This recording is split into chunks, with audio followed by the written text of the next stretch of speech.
Love Among the Haystacks by D.H. Lawrence.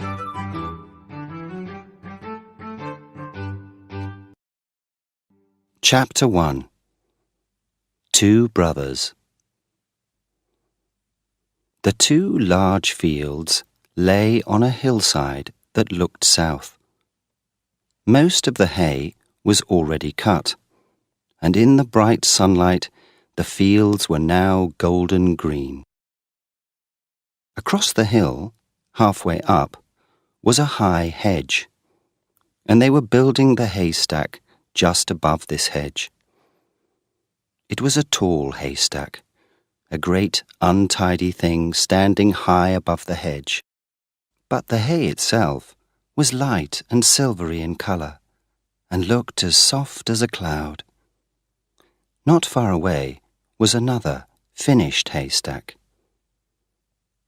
The empty wagon was going downhill, and in the far corner of the bottom field, where the hay was still uncut, the full wagon was just beginning its slow journey up the hill to the haystack.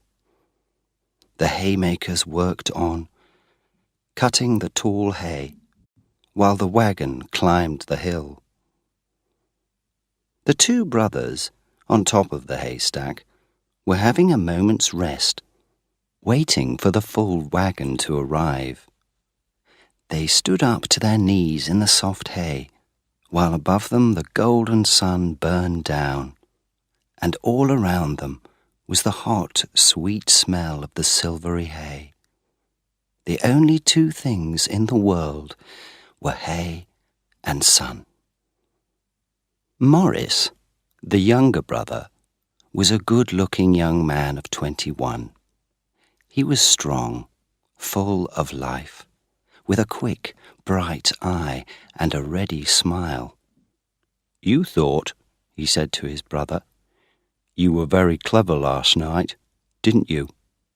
He pushed his fork into the hay and stared at his brother with a smile on his face. No, I didn't," replied Geoffrey. He turned away, frowning. He was a tall, heavy young man, a year older than Morris. He was full of strong feelings, but they burned silently inside him. He could never find words to say. He could never look anybody in the eye. He always thought the world was looking at him and laughing. "Oh, you did. I know you did," Morris laughed.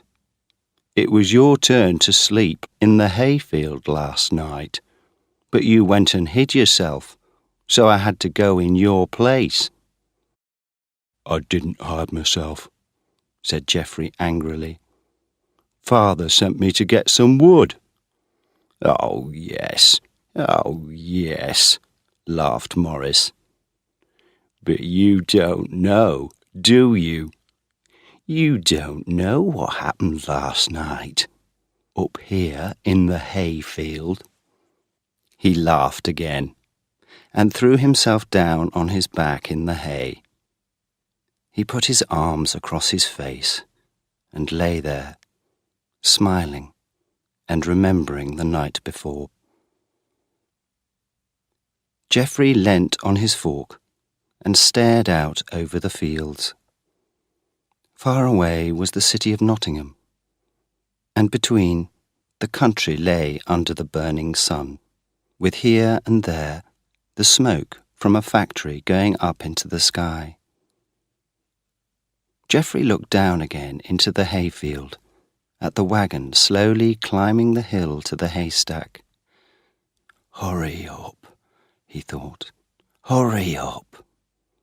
"You didn't think, did you?" said Morris. "You didn't think that she would be here with me, did you?" Geoffrey stared at him, full of hate. Suddenly he wanted to put his foot down hard on that smiling, good-looking face below him. "Can you sing in German?" asked Morris. "Do you know how to kiss a German girl?" Do you know how soft her neck is? He laughed excitedly, remembering every moment of the night before. Geoffrey burned with hate. He wanted to walk away, but he couldn't. The haystack, high above the field, was a prison holding him and his brother together.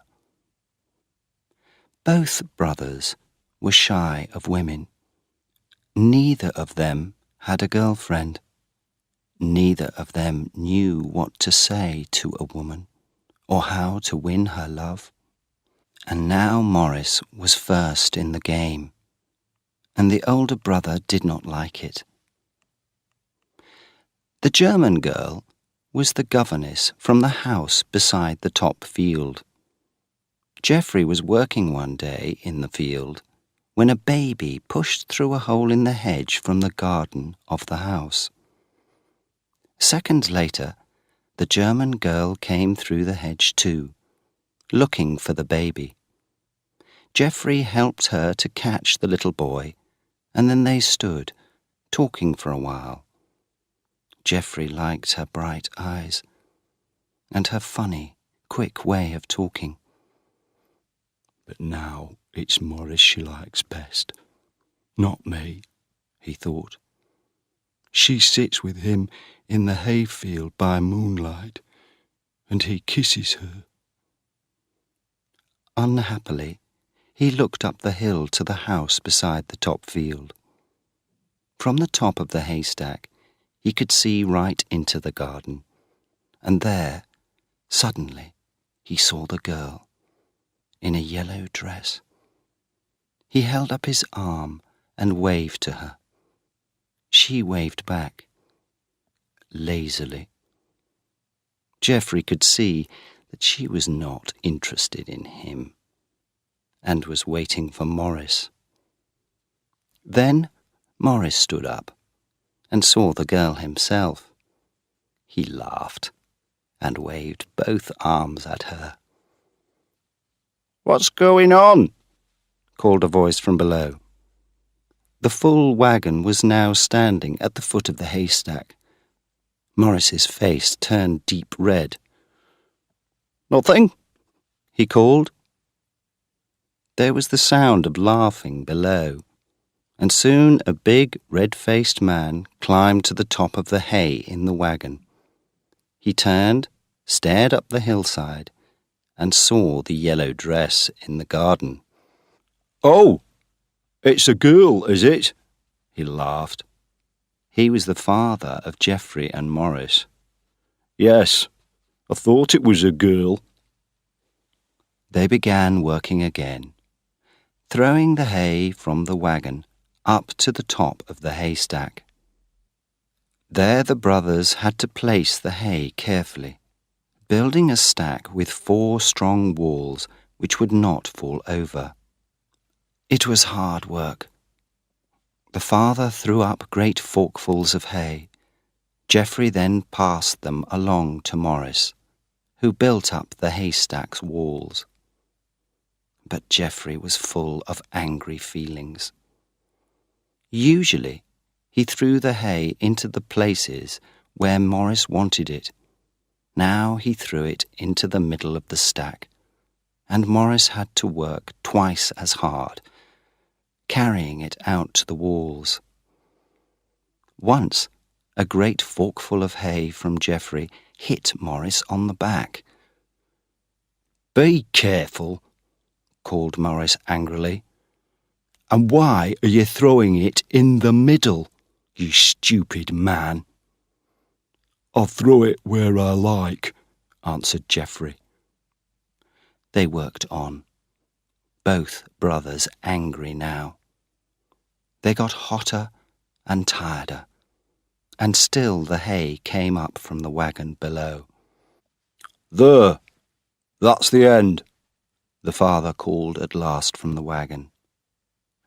Geoffrey threw the last forkful into the middle of the stack, then stood still, watching Maurice. "This side wall isn't very strong," came the father's voice from below. "You must build it up more." "No, it's fine," called Maurice crossly. Geoffrey moved across to the side wall and pushed his fork down into the hay. He pushed harder, and the top of the haystack began to move just a little. "What are you doing, you fool?" cried Maurice. "Don't you call me a fool," said Geoffrey, and he pushed again on his fork. Maurice jumped across to him and pulled him away from the wall. It was not easy to stand in the soft bed of hay, and Geoffrey fell over. Maurice called down to his father below, "This wall is fine. It's not going to fall down." "All right," came the father's voice. "We'll be off now to bring the next wagon up here." Geoffrey got to his feet. "Don't call me a fool again. Do you hear?" he said heavily. "Not until next time," said his brother. Maurice went on working, moving round the stack and building up the walls. Geoffrey stood still, hand on his fork, looking out over the fields. He did not move even when Maurice needed to get past him. "Move, will you?" said Maurice. There was no reply. Maurice put out his arm and tried to push his brother out of his way. "Who are you pushing?" said Geoffrey angrily. "You," replied Maurice. And at once the two brothers began to fight. Each pushed against the other as hard as he could. But Geoffrey was the heavier of the two men, and slowly he began to win. Maurice had to move back, but his feet caught in the hay, and he fell over the side of the stack, all the way down to the ground.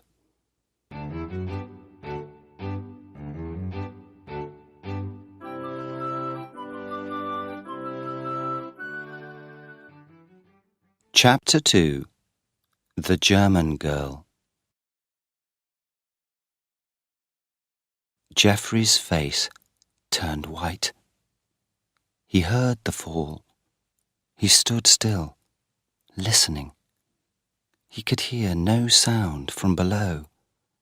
He could hear no sound at all, anywhere. Then he was filled with sudden terror. "Father!" he shouted in his great deep voice. "Father! Father!" The cry rang across the fields. Men came running from the bottom field, and a girl ran down across the upper field. Geoffrey heard her strange, wild voice. "Ah!" she cried out. "Ah! Are you dead?" On the top of the stack, Geoffrey did not move or speak. He was too afraid to go down, too afraid even to hide in the hay. He listened to the voices below. First to arrive was his older brother, Henry. Then came his father and Bill, one of the farm workers. "What's the matter? What's happened?" "Oh, no." That was his father's voice. They were all silent for a few seconds. Then came Henry's voice. "He's not dead. Look, he's opening his eyes." Geoffrey heard, but he was not pleased. Half of him wanted Maurice to be dead. "If Maurice is not dead, and only hurt, what will he say about me?" he thought. "And what will Mother say? I can never look anybody in the face again. He felt lonely and afraid. Down below, on the ground, the German girl was crying and laughing at the same time. No, he's not dead. No, he's not dead. No. He can't speak. He needs some water, said Henry. Yes, somebody must run and get some, said the father. Bill, you go. The vicar's house is nearest. Bill ran up to the vicar's house, beside the top field, where the German governess worked. Soon he came back, followed by the vicar. Morris drank a little water and began to make noises, trying to speak. What happened to him? Asked the vicar. Everybody spoke at once, but the German girl's voice was the loudest. It was the brother, the other brother, she cried. He knocked him over. I saw him. I was watching. I don't think so, said the father to the vicar. Then he got down next to Morris, who was still making little noises. Where does it hurt, boy, eh? He asked, worried. Wait a bit, said Henry. Wait until he can speak. Has he broken anything? Asked the vicar.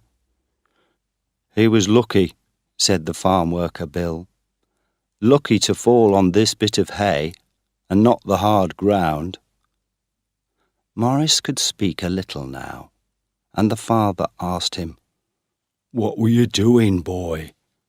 Were you playing around with our Geoffrey? Yes, and where is he? On top of the stack, Geoffrey stood like a stone. I'll have a look on the stack, said Henry. Geoffrey did not want his big brother to come up on the stack, so he climbed down, and at the bottom of the ladder stood like a criminal, looking at the ground. What were you doing? Asked Henry's cold voice. I don't know. Nothing, Geoffrey said. But I saw him, cried the governess. She was sitting on the ground, holding Morris in her arms. He knocked him over the side. Poof! Like that. Henry looked from one brother to the other. No, girl, whispered Morris, smiling up at her. He wasn't near me.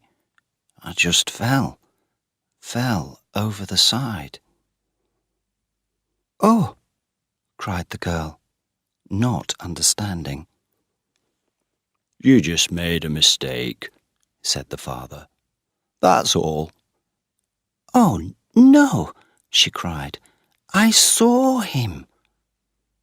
Her name was Paula Jablanowski, and her family came from Poland. She was 20 years old, quick and light as a wildcat, with a strange, wild way of laughing.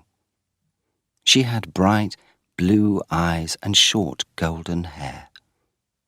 Everybody could see that the vicar hated her.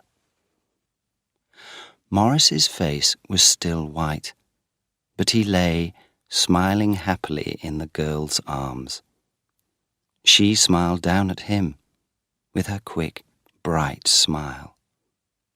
Her English was not very good, but there are stronger things than words. You say what you like, she laughed. About your brother? About anything. Perhaps you need to go back to the children now, the vicar said to her, frowning a little. I will go soon, the girl said. She smiled at Morris again. "You want to get up now?" she asked softly. "I'm not in a hurry," Morris said, smiling happily. "She's leaving us soon," the vicar whispered to the father. "My wife really doesn't like her." "Why, is she—" "Like a wild thing. She won't do what we tell her." Morris decided to get up, and the girl helped him with her strong arms. "You are well," she cried happily. "Yes, I'm all right," he said. "The fall knocked the breath out of me, that's all." After a moment, he walked a few steps. "See, father," he laughed. "I'm fine now." "Fine, fine," the girl said, her eyes shining. Morris laughed and touched her face gently. "Don't worry. She's going at the end of 3 weeks," the vicar said quietly in the farmer's ear.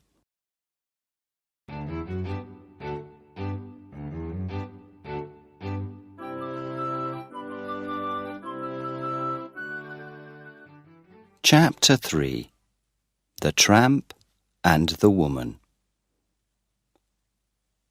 "We're not going to finish that last bit of hay today," Henry said crossly. The father still looked worried about Morris. "Are you sure you're all right?" he asked. "Yes, I'm all right. I've told you." "Then sit down and rest for a bit. In a while, you can get the dinner out for us." The men went back to work, and the governess ran back to the vicar's house, to her job with the children. Morris sat down under a tree. "I'll marry her," he thought. "Yes, I will. I've got £50, and Mother will help me." For a long time he sat there, thinking about married life. Then he got up and went to get the dinner from the big wagon by the road. The 2 fields belonged to the Wookie family, but they were 4 miles from the home farm, so the father had to bring dinner and tea to the fields every day, and the workers ate there. Cutting the hay usually took about 2 weeks, and somebody had to sleep in the field at night to watch the tools. Either Morris or Geoffrey usually did this. Mrs. Wookie always sent a good dinner, and today was no different. There were 2 big meat pies, cold potatoes, bread, and a great piece of cheese. Morris put the food out in the shade of a big tree. Everybody sat down in a circle and ate their meal. It was good to be out of the burning sun, under the shade of the tree. The men ate and drank silently, the father reading a newspaper, the others eating busily. Then, "She's here again," said Bill. Everybody looked up. Paula was coming across the field, carrying a plate.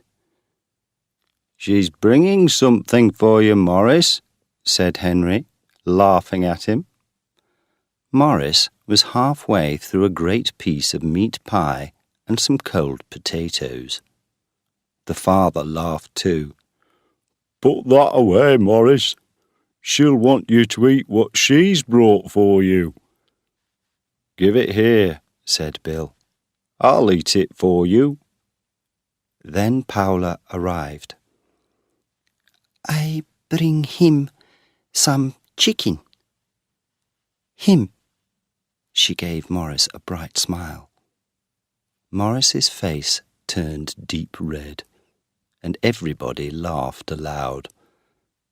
The father felt sorry for his shy son. "Come and sit here by me," he said to Paula. "Thank you," said Paula happily. She sat down next to the father and smiled at him. "My name," she said, "is Paula Jablanowski." "Paula what?" said the father. The other men laughed. "Paula, eh? Strange kind of name. My son's name is—" "Morris, I know." She said the name sweetly, and Morris's face turned an even deeper red. "Tell me about yourself," the father said to the girl. "I come from Hanover, in Germany," she said. "My father is a shopkeeper, and I ran away from home because I didn't like him. I went to Paris, and I worked in a girls' school there." "Did you like it?" "Oh, no, it was so boring. Nothing to do." "And do you like life in England?" said the father. "No, no. The vicar and his wife. No, no, no." "And what will you do?" the father asked. "I will go to London, or to Paris, or get married." She laughed into the father's eyes. The father laughed too. "Get married, eh? Who to?" "I don't know. I am going away." "Do you think you'd like making butter and cheese?" "Oh, yes." She smiled her quick, bright smile, and her eyes shone. "I think she'd like anything different from her life now," said Henry. He heard a noise and looked round. "Hello, who's this?" he said. A tramp was crossing the field towards them. He was small, thin, and dirty, with mean little eyes. "Have you got a bit of work for me?" he called out. "A bit of work?" said the father. "Can't you see that we've nearly finished these fields? And you don't know anything about haymaking," said Henry coldly. "I'm a hard worker," said the tramp. His small eyes looked from father to son and back again. "Well, we've got no work for you," said the father. "But you can have a bit of something to eat if you like." "Yes, I would," said the man. They gave him the last piece of meat pie. He ate it quickly, hungrily. "That was good," he said. He did not go away, so they gave him a piece of bread and cheese. Then he asked for a drink of water. He sat down to drink it, but the other men did not talk to him. They did not like him, and had nothing to say to him.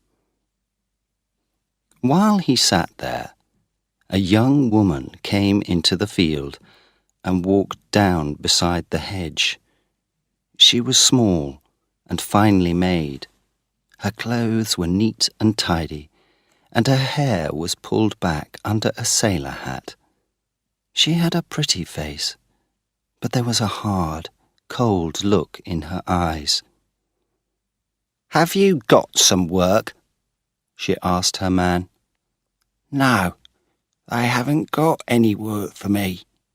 They just gave me a drink of water." He was a mean, hateful little man. And do I have to wait for you in the road all day? You don't have to if you don't want to. You can go on. But if you wait a bit, perhaps you'll get something. The woman looked for the first time at the men, staring at them unsmiling. "Have you had your dinner?" asked the father. "He's had a lot to eat. You can have some, if you want it." "What have you had?" she asked the man angrily. "A great piece of meat pie and a great piece of bread and cheese," said Geoffrey. The young woman looked at Geoffrey, and he at her. There was a kind of understanding between them. Both of them felt alone in the world. Geoffrey smiled a little, but she was too angry to smile. "There's some cold potatoes," Morris said to the woman. "You can have some of them." She frowned and did not answer. Again she looked at Geoffrey, and again there was a silent understanding between them. Then she turned and walked away. "We must get back to work," said Henry. He stood up and stared coldly at the tramp. "Time to go." The tramp stood up too. "Aren't you going to give me something for her? She's had nothing to eat all day." They gave him some bread and cheese. He pushed it into his pocket and walked away.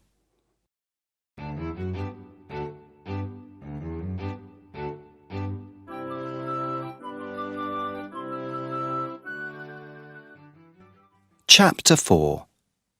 At night in the hayfield. Geoffrey worked hard all afternoon, cutting the hay, while Morris worked on the wagon. The brothers did not speak, but the feeling between them was warm and friendly. Geoffrey understood that their little fight would stay a secret. Morris would not tell. The sun got hotter and hotter. There was not a breath of wind, and everybody began to feel tired. "There's another day's work here," said the father at tea time, while they sat under the tree. "Somebody will have to stay the night here then," said Geoffrey. "I'll do it." "No, I'll do it," said Morris. "You did it last night," said the father. "You must get some rest tonight." "No, I'm staying," said Morris. "He wants to meet his girl again," explained Henry. The father thought about this. "I don't know." But in the end, Morris stayed. At 8 o'clock, after sundown, the men got on their bicycles. The father got the wagon ready, and everybody left. Slowly, the evening sky turned dark. The young man stood alone in the field, listening to the sounds of the night. It was still hot, and from the hedges came the rich, sweet smell of wild flowers. Then the moon came out, catching the flowers in its light, and they shone like white, ghostly faces against the dark of the hedge. Higher, on the hill, the farm horses, free for the night, were moving around the field. Morris had an hour to wait before Paula came, and he decided to take a bath in the little river at the bottom of the fields. He washed himself in the cold water, and it felt good on his warm body. Above him the tall trees by the river whispered in a little wind. "How beautiful the night is," he thought. Laughing, He took a handful of white flowers from the hedge and threw them over himself. At 9 o'clock, he was waiting under the tree by the haystacks. He felt both excited and afraid. She was late. At 9:15, she came, running across the field, as light and as quick as a bird. "Oh, their little girl would not go to sleep tonight," she cried. "I sat in that bedroom for an hour." She looked up at the sky and took a deep breath. "Ah, the night smells so good." She smiled. She was full of life, quick and strong at the same time. "I want—" She could not find the English words. "I would like to run now." Morris laughed. "Let's run then," he said. And in a second she was gone. Morris ran after her, but he could not catch her easily. At last he caught her by the arm, and they stood together, laughing. "I can run faster," she cried happily. "Yes?" "No," he replied, with his deep little laugh. "No, you can't." They walked on across the field, and then suddenly saw the 3 farm horses in front of them. "We ride a horse?" she said. "Now?" said Morris. "In the dark?" "Yes, yes," she cried. "In the dark." Morris caught one of the horses, put the girl on the horse's back, then climbed up in front of her. She put her arms round his waist. The horse walked uphill, and at the top they stopped and looked round. Clouds were moving across the sky, hiding the moon and the stars. The night lay across the fields and hills like a great dark carpet, with here and there the little lights of a house or a farm. Morris could feel the girl's warm arms around his waist. "Do you want to go back now?" he asked. "I stay with you," she answered softly. Morris gave a little laugh. He wanted to kiss her, but he was afraid to. The horse moved under them. "Let the horse go fast," said Paula. "Fast." "All right then," Morris said. He hit the horse's neck. "Come on, boy, let's go," he cried. And away they went, down the hill, faster and faster. It was a wild, dangerous, exciting ride. Morris held onto the horse with hands and knees. Paula held onto Morris, her arms around his waist, and her face against his strong, warm back. At last, the horse came to a stop. Paula half fell off its back, and Morris quickly jumped down beside her. They were both laughing and excited by their wild ride. And suddenly, he had her in his arms and was kissing her. They did not move for some time. Then silently, arm in arm, they walked to the haystacks. The sky was now dark and heavy with cloud. Morris looked up and felt a drop of rain on his face. "It's going to rain," he said. "I'll have to put the cover on the new stack." He left Paula and went to the shed in the corner of the field. He pulled out the big, heavy cover and pulled it across the ground to the stack. What are you going to do? Asked Paula. Put it over the top of the stack to keep the rain out. Ah, she cried. Up there! Rain began to fall. It was very dark between the two great buildings of hay. Morris put the long ladder up the side of the stack, and Paula stared up at the black wall of hay above her. You carry the cover up there? She asked. Yes, said Morris. I must help you, she said. And she did. Morris went first up the ladder, carrying one end of the cover, and Paula climbed up behind him, carrying the other end. While they were climbing up the ladder, a light stopped on the road by the top field. It was Geoffrey on his bicycle, coming to help his brother with the cover for the haystack. Silently, he pushed his bicycle across the field to the shed. He was afraid to call out. If his brother was with the German girl, he did not want to surprise them together in the dark. There was no one in the shed.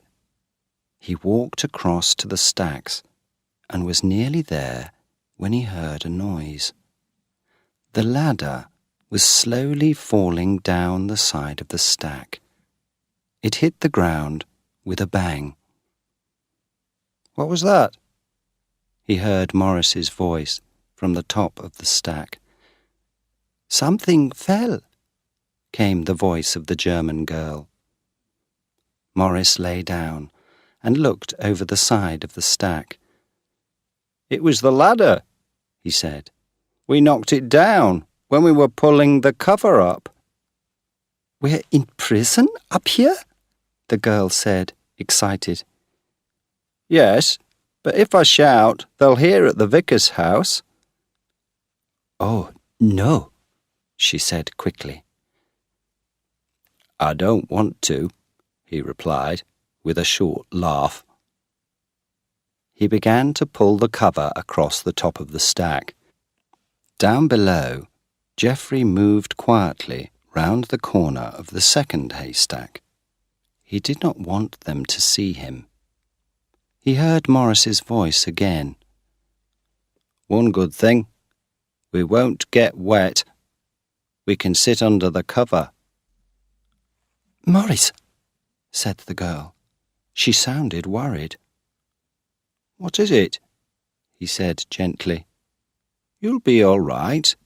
Look, the cover's on now. We can sit under this corner. Will I be all right, Morris? Of course you will. But do you want to go back to the vicar's house? Shall I shout for somebody? No. I don't want to go back. Are you sure? He asked. Yes, I am sure, she laughed. Geoffrey turned away at the last words and walked back to the shed.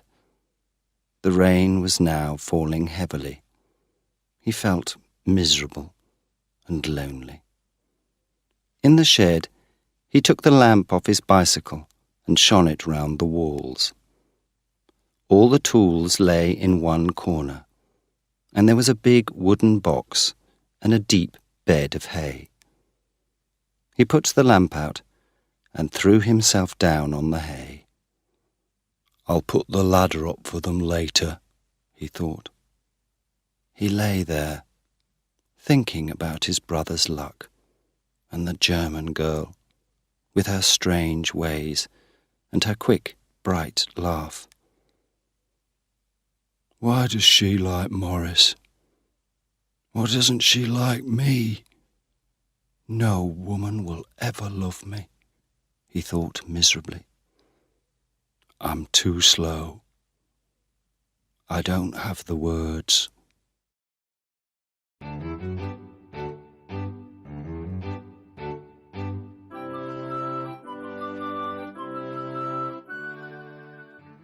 Chapter 5.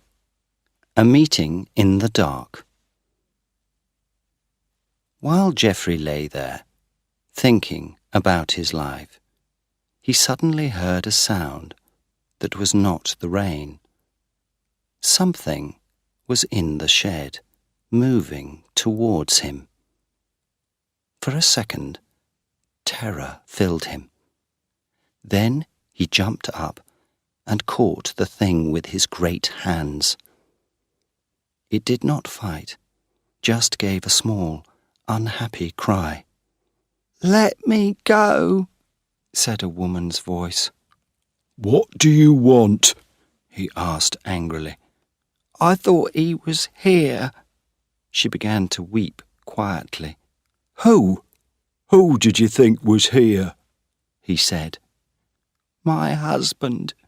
He was here at dinner time. You saw him." She tried to pull away from his hands. "Let me go." "It's you," said Geoffrey in surprise. "Are you looking for that dirty little tramp that was here at dinner?" He still held her with both hands, but more gently now. "Where did he leave you?" "I left him here," she said. "I've seen nothing of him since." Geoffrey gave a short laugh. "That's a good thing, isn't it? Why would you want to see him again?" "He's my husband, and he's not going to run away if I can stop him." Geoffrey was silent, not knowing what to say. "Your clothes are wet," he said at last. "That's not surprising, is it, in this rain? But he's not here, so I'll go." "You're cold, aren't you?" said Geoffrey. "I can feel it. You're shaking with cold." She did not answer. He did not know what to say. "Wait a minute."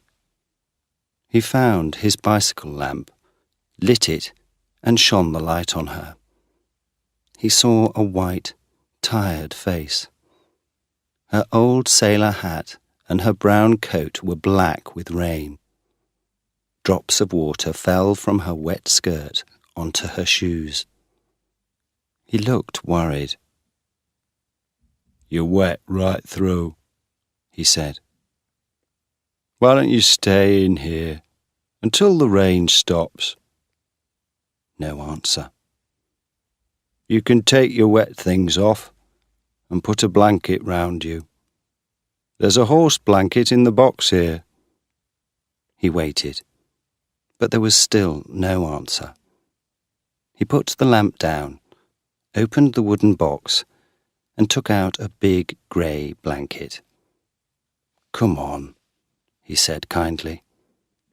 Take your hat and coat off and put this round you.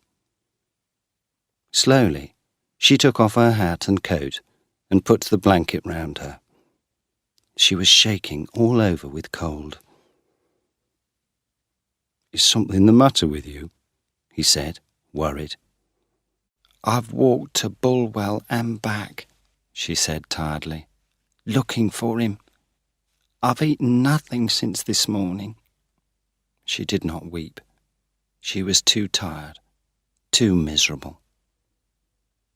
You've had nothing to eat, he said. He went back to the box.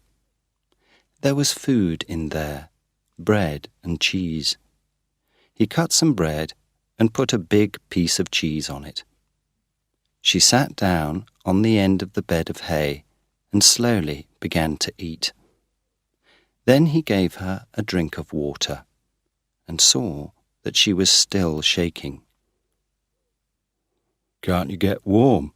He asked. I will in a minute. Don't you worry.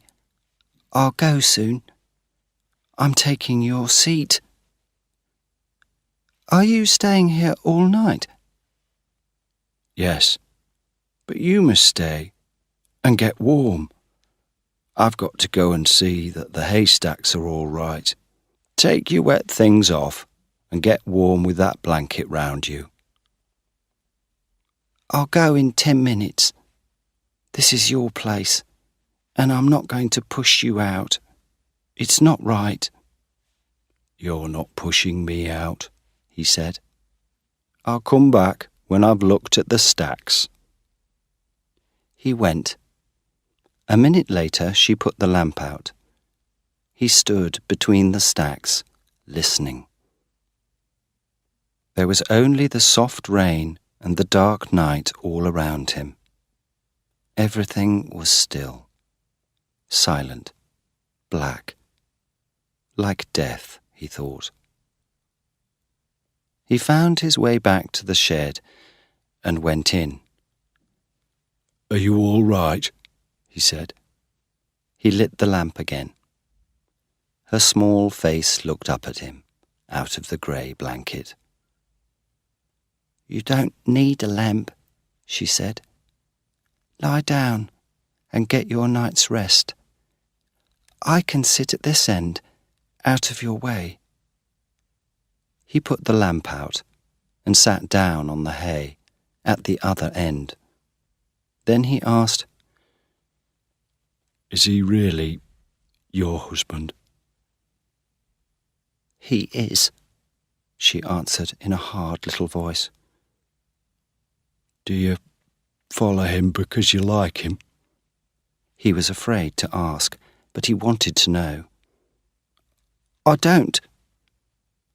I wish he was dead. Her voice was coldly angry. Then, but he's my husband. He gave a short laugh. Not much of one, he said. Have you been married long? 4 years. Since I was 18. And do you just move about all the time? He asked. He says he's looking for a job, but he doesn't like work. He was a wagon driver when I married him. He left that job when the baby was only 2 months old, and I've not had a kind word or a day's rest since then. And where's the baby? It died when it was 10 months old. After that, they were silent. At last, Geoffrey said slowly, You've had a hard life. He looked at her, but saw nothing in the dark. What will you do now? I'll find him. He's not going to get away. But why don't you leave him? Because he's not going to win. He listened to her hard voice and felt miserable for her. He could not see her. They were just two voices in the black night. Are you warm now? He asked, half afraid. A bit warmer, but my feet are still terribly cold. I can warm them with my hands. Shall I? No, thank you, she said coldly. Then she felt sorry. He was kind. He was trying to help. But they do hurt. Put them in my hands, then. His large, strong hands closed round her icy feet and held them. She felt his warm breath on her toes. Do they feel any better yet? He asked after a while. She did not answer. She put out her hand and touched his hair. His hand came up to find hers, but found her face, which was wet with tears. Gently his fingers followed the tears down her cheeks. What's the matter? He said in his slow, deep voice. She put out both her arms and pulled his head to her.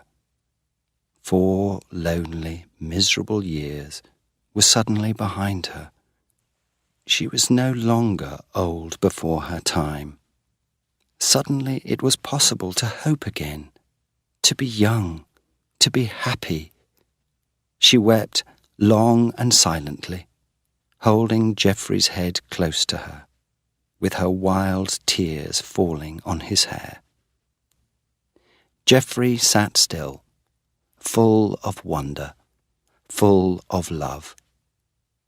When at last she stopped weeping, he put his arms around her gently, and in a while they kissed. His first love kiss.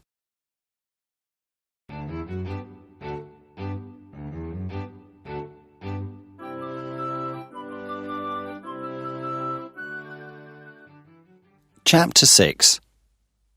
Breakfast in the hayfield. When Geoffrey woke, a cold morning light was coming into the shed. Outside, a heavy mist lay across the field, hiding the trees and the hedges. The woman was sleeping in his arms, and he held her gently, staring out into the mist, still full of wonder and love. He would never be afraid or lonely again with her beside him. Then he looked down at her and saw that she was open-eyed, watching him. She had golden brown eyes that immediately smiled into his. He also smiled and softly kissed her. After a time, he asked shyly, "What's your name?" "Lydia," she said. Lydia, he said slowly, liking the sound of it. my name's Geoffrey. Geoffrey Wookie. She smiled at him, and for a while they were silent. We couldn't get married, could we? He asked. No. He thought deeply about this for some time. Would you go to Canada with me? Perhaps you'll think differently in 2 months' time, she replied quietly. I'll think the same. I won't change, he said, hurt. She watched him. She would not push him, would not hurry him. She would stay with him, but he must decide. He must do what he wanted. Haven't you got any family? He asked. A married sister at Crick. I can go there, if you want me to. I'll get a job on a farm, perhaps. And then, in the spring, we'll go to Canada. You will come with me, won't you? He said hopefully. When the time comes. She did not trust him yet, and he understood why. I'll give you some money before you go to Crick, he said. You'll go past our farm on your way. I don't need it. I've got some money. Her answer worried him. Perhaps she didn't need him or his help. He began to feel afraid. Can I write to you? What name shall I use? Mrs. Breeden. Your married name, he said with a short, hard laugh. I'll never see you again, will I? She put her arms round him and held him. There were tears in her eyes, but he was still worried, unsure. Outside, the mist was getting thinner. He remembered Morris then, and told her about him. "Oh," she said. You must go and put the ladder up for them. You must. All right, but wait here and see Morris. Then I can tell him about us. She agreed to wait, and he went out to the haystack. There was no sound from above, and he could see nothing. He put the ladder back up in the same place, and then went along the hedge, looking for firewood. Then he heard Morris's voice. Well, look at that. Look at what? That was the girl. The ladder. Oh, you said it fell down. It did, said Morris. Well, I heard a bang, and I couldn't see the ladder or feel it. You said it fell down, and it wasn't true. It was true, he began. Not true, not true, she cried. You are bad, a mean person. Mean, mean, mean. She was wildly angry. All right, then. Morris was also angry now. Are you coming down? No, I will not come with you. You are mean. You tell me untrue things. I don't want you. Geoffrey, looking through the hedge, saw Morris on the ladder. He climbed down, then stood at the bottom. Come on, I'll hold the ladder for you, he called. No, she cried, like a wild cat. He waited for a while, but she did not come. Then stay there till you're ready, he said quietly, and walked away. On the other side of the stack, he met Geoffrey. What are you doing here? He said. I've been here all night, Geoffrey replied. I came to help you with the cover, but the cover was on, the ladder was down, and I couldn't find you. Did you put the ladder up? Yes, I did it just now. Morris stood still, thinking. Geoffrey tried to find the words to tell him about Lydia. He began, stopped, began again, and at last told the story of his night. Oh, said Morris. He began to smile. The man is nothing, just a tramp. But she's different, said Geoffrey. He wanted Morris to understand. You please yourself, what you do, said Morris. He was quiet, worried, not like himself. What's the matter? asked the older brother. It was strange to see Morris like this, and for once Morris was not laughing at him. Nothing, said Morris. They went together to the shed. The woman was putting the blanket away in the box. She was washed and tidy, and looked very neat and pretty. Hello, said Morris. He smiled shyly. It was good you found somewhere to get out of the rain last night. Yes, she replied. Can you get more firewood? Geoffrey asked him. It was a new thing for Geoffrey to ask Morris to do something. Morris agreed and went out into the field. He did not go near the stack, afraid of meeting Paula. At the shed, Geoffrey was making a fire, while Lydia got out coffee and bread from the box. Breakfast was nearly ready when Paula arrived. She had no hat on. There were bits of hay in her hair, and she was white-faced. She did not look her best. Ah, you, she cried, seeing Geoffrey. Hello, he answered. You're out early. Where's Morris? I don't know. He'll be back soon. Paula was silent, When did you come? She asked. Last night, but I didn't see anybody. I got up just now and put the ladder up, ready to take the cover off. Paula understood and was silent.